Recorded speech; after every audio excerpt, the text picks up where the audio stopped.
Olá, seja bem-vindo ao nosso canal.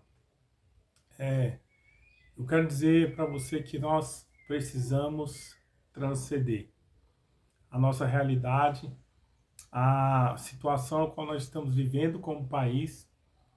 E se você quiser saber mais sobre o que eu quero falar, fique conosco até o final. Se você não é inscrito, se inscreva.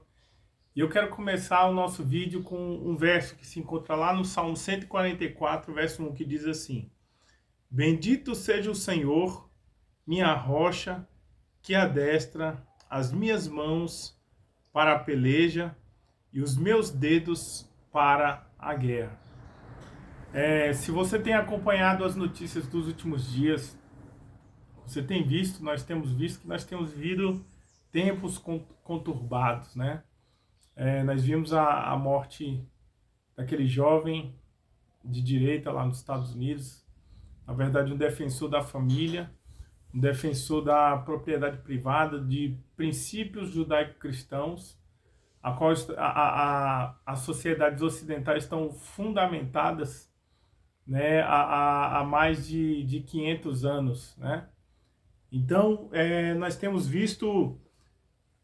vivido tempos difíceis, tempos de insegurança jurídica, em que juízes e tribunais tem feito interpretação filosófica da lei, não se atém mais à positividade do direito e julgam como querem, de acordo com os interesses, e muitos de acordo até com os soldos, né? com as propinas que recebem por trás.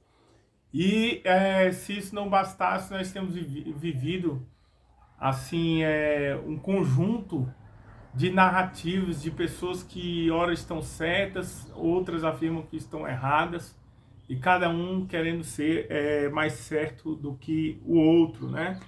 E eu quero dizer que isso não é algo novo. Nós precisamos, para que nós entendamos a nossa realidade, nós precisamos entender. Carl Jung escreveu um livro chamado O Homem e seus Símbolos, e ele diz o seguinte, que em todas as culturas, em todas as sociedades, existe dentro do inconsciente coletivo símbolos pelos quais o homem interpreta a sua realidade, entendeu? E nós precisamos transcender a, a, a nossa realidade econômica, né, de aumento de impostos, de crise política, de crises no judiciário, onde pessoas julgam de forma autoritária e querem muitas vezes até censurar a própria internet ou aqueles que pensam diferente. Nós precisamos entender, porque o texto de Apocalipse ele nos fala lá em um dos capítulos de que o dragão perseguiria o filho da mulher.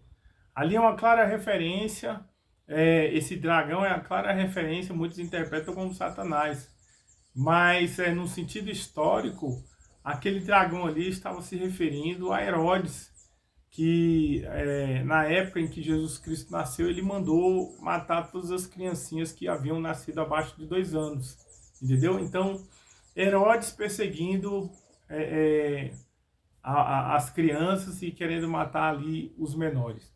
E nós vemos que Apocalipse não faz referência a Herodes, né? Mas está falando ali, João viveu um contexto, estava falando do perseguidor, e nós vemos que Mateus também não fala do dragão, mas há todo um conjunto de símbolos que visam nos trazer uma verdade. E eu quero dizer para você que se nós ficarmos presos na história, nós vamos olhar para o Holocausto e vamos afirmar o que muitos filósofos existencialistas, como Camus, Nietzsche e vários outros disseram: a vida não tem sentido, a vida é um completo caos, a vida não presta, não existe vida após a morte. E se você fica preso somente à crise política, à insegurança jurídica, às crises assim de guerras, né, como nós temos visto na Ucrânia, nós temos visto agora, por exemplo, o início de guerra entre Estados Unidos e Venezuela, Quando nós olhamos para esse cenário, para as coisas, né, ficando caras, para os valores da vida em sociedade sendo deteriorados, o que sobrevém aos nossos corações é, de certa forma, o desânimo, entendeu? Mas eu quero dizer para você o seguinte, não desanime. Tire os olhos daquilo apenas que você pode ver. Nós precisamos transcender. Nós não podemos ficar presos nos fatos da história. Nós não podemos perder de vista o fato de que existe um Deus todo-poderoso que está no controle de todas as coisas. Se você não sair do campo meramente humano, político, econômico, do que os seus olhos podem ver, de certa forma, o que sobrevém ao coração de uma pessoa que age assim é o desânimo. Mas o Salmo 141, verso 1 vai dizer: bendito seja o Senhor, minha rocha, que adestra as minhas mãos para a peleja e os meus dedos para a guerra. Nós vemos aqui claramente Davi declarando que quem estava diante no controle daquele cenário de guerra era o Senhor, e era justamente o Senhor quem lhe dava sabedoria e entendimento para lidar com aquela situação. Então nós precisamos fazer como Davi. Nós precisamos confiar que no caos existe ordem. Nós precisamos confiar que existe um Deus todo-poderoso que tem o domínio de todas as coisas. Por exemplo, enquanto nós estamos vendo todas essas coisas que eu falei, tem um passarinho que está cantando aqui do lado. E cantando feliz. Entendeu? E eu estou vendo aqui um canário observando, observando a si mesmo no espelho ali do carro, né? Então, existe beleza, existe segurança para aquele que confia no Senhor. O Salmo 125, verso 1 vai dizer: os que confiam no Senhor são como os montes de Sião, que não se abalam, mas permanecem firmes para sempre. Salmo 91 vai dizer: o que habita no esconderijo, o que habita no esconderijo, ele diz ao Senhor, meu refúgio e meu baluarte. Ele vai descansar à sombra do Onipotente. E nós vemos, quando nós olhamos para a palavra de Deus, que existe um claro contraste entre Deus e o homem. Salmo 146 vai dizer que não confiem em homens e nem nos príncipes dos homens, porque no dia em que eles perecem também junto todos os seus planos. Mas mais adiante o Salmo vai dizer que o Senhor reina de geração a geração eternamente. Entendeu? Então, reis, autoridades que, assim, abusam do poder, passam. Mas Deus, ele permanece eternamente. Quando nós olhamos para a nossa realidade política, econômica, financeira e até mesmo jurídica, toda essa insegurança jurídica que nós estamos vivendo, o que nós vemos é, de certa forma, a impiedade crescendo, traficantes sendo soltos, enquanto jovens, né, que defendem a família, a propriedade privada, o que é correto, sendo assassinados, né?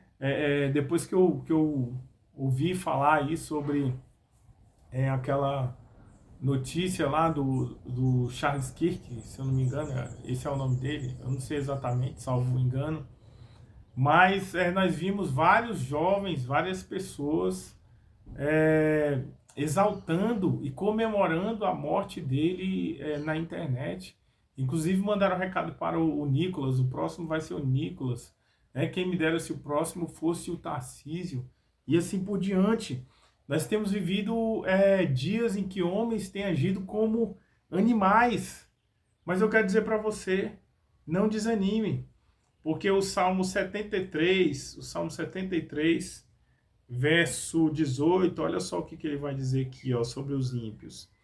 Certamente, o Senhor, né, tu os pões em lugares escorregadios, tu os lanças na ruína, como caem na desolação, num momento ficam totalmente consumidos de terrores, como faz com um sonho o que acorda, assim o Senhor, ó Senhor, quando acordares, desprezarás as suas fantasias.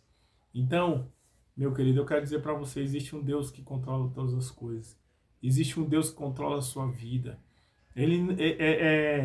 Essa vida não está como muitos teólogos que creem no teísmo aberto dizem que Deus criou, né? Deus executou a sua criação e depois, como o homem que criou o relógio da corda, ele abandonou o relógio e o relógio está correndo por si. Deus não faz isso. Deus é um Deus transcendente, mas também é um Deus imanente, ele está conosco.